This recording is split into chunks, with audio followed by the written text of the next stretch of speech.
Hello everyone, career consult में आप सबों का स्वागत है। सामान्य अध्ययन में भारतीय अर्थव्यवस्था के अंतर्गत आज एक बहुत ही महत्वपूर्ण टॉपिक पर हम लोग चर्चा करेंगे कि इकोनॉमिक ग्रोथ और इकोनॉमिक डेवलपमेंट में क्या डिफरेंस है। मतलब आर्थिक समृद्धि और आर्थिक विकास में क्या अंतर होता है। हालांकि कई लोग इस दोनों शब्दावलियों को समान अर्थ में लेके चलते हैं, लेकिन आर्थिक समृद्धि अर्थात इकोनॉमिक ग्रोथ और इकोनॉमिक डेवलपमेंट में मौलिक अंतर है, बहुत अधिक डिफरेंस है।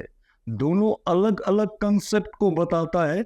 आइए आज हम लोग इस मुद्दे पर चर्चा करें कि आर्थिक विकास और आर्थिक समृद्धि में क्या अंतर है। तो आइए हम लोग देखते हैं economic development and economic growth में क्या अंतर है।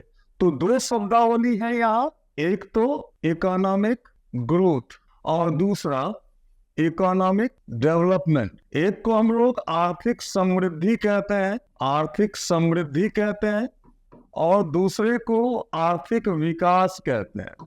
दोनों में मूलभूत अंतर है। इस बात को सभी अभ्यर्थियों को, सभी स्टूडेंट्स को समझना चाहिए, है ना। तो आर्थिक विकास जो है ना, ये किसी भी अर्थव्यवस्था के मात्रात्मक और गुणात्मक दोनों विकास को दर्शाता है।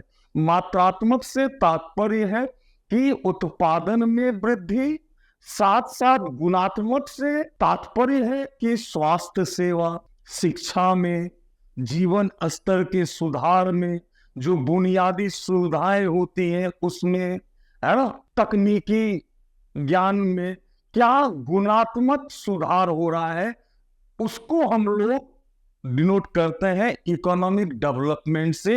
ये थोड़ा भेद होता है और ये एक लंबी प्रक्रिया होती है। किसी देश का आर्थिक विकास जब हम निकालेंगे तो इसके मात्रात्मक और गुणात्मक दोनों विकास को मिलाकर हम किसी भी देश का आर्थिक विकास बतला सकते हैं। और इसकी अभिव्यक्ति कोई संख्यात्मक अभिव्यक्ति नहीं होती। मतलब हम नहीं कह सकते हैं कि आर्थिक विकास 5% हुआ है या 10% हुआ है या 20% हुआ है, ऐसा नहीं कहा जा सकता, क्योंकि यह गुणात्मक और मात्रात्मक दोनों अवधारणाओं को बतलाता है ना।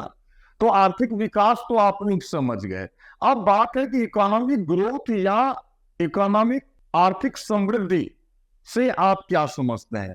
तो नॉर्मली किसी भी अर्थव्यवस्था में जो जीडीपी ग्रोथ रेट होता है ना, जीडीपी ग्रोथ रेट को ही हम लोग आर्थिक समृद्धि कहते हैं, इकोनॉमिक ग्रोथ कहते हैं। तो यह समझ लेना है कि जीडीपी क्या है। तो जीडीपी किसी भी अर्थव्यवस्था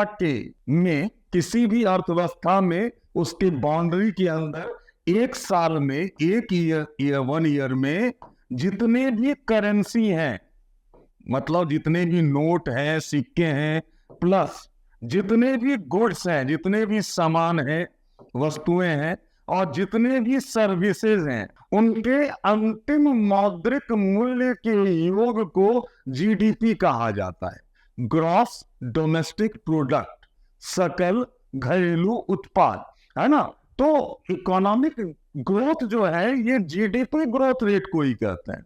मतलब मान लीजिए कि 2024 में मान लेते हैं कि भारत की जो जीडीपी है वो 100 रुपया है और 2025 में 110 रुपया है। तो हम कह सकते हैं कि 2025 में जो इकोनॉमिक ग्रोथ है वो 10% है, क्योंकि जीडीपी ग्रोथ भी 10% है। तो ये बात समझ में आ गई। आर्थिक विकास जो है वो किसी भी अर्थव्यवस्था के मात्रात्मक और गुणात्मक दोनों के विकास को बतलाता है, दोनों के समृद्धि को बतलाता है ना। उत्पादन के साथ साथ किसी भी अर्थव्यवस्था में उस अर्थव्यवस्था के जीवन स्तर, शिक्षा, स्वास्थ्य, तकनीकी ज्ञान, है ना, जो बुनियादी सुविधाएं हैं, जो रोड है, सड़क है, यातायात है, इन सब को मिलाकर हम किसी देश का डेवलपमेंट आंक सकते हैं। लेकिन आर्थिक समृद्धि हम जीडीपी ग्रोथ रेट से निकाल सकते हैं।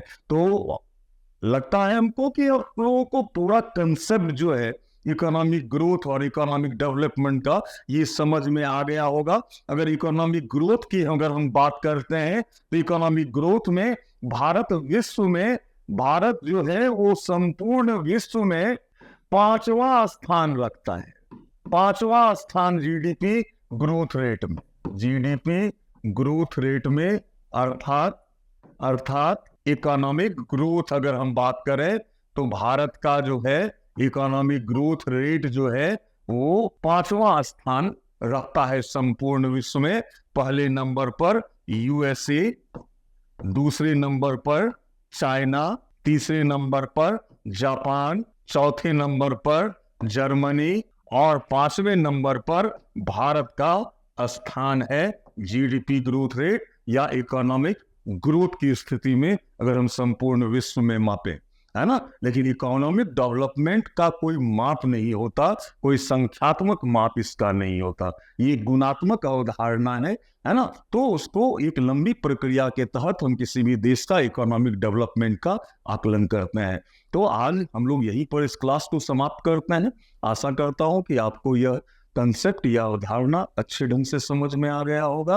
अगर आपको मेरा चैनल पसंद आया तो निश्चित रूप से हमारे चैनल को सब्सक्राइब करें, इसका बेल बटन दबाएं ताकि जब भी कोई नया इंफॉर्मेटिव वीडियोस बने तो वो आप तक सहजता के साथ पहुंच सके और आपके कंपटीशन के क्षेत्र में ये आपकी मदद कर सके, जो हमारा उद्देश्य भी है।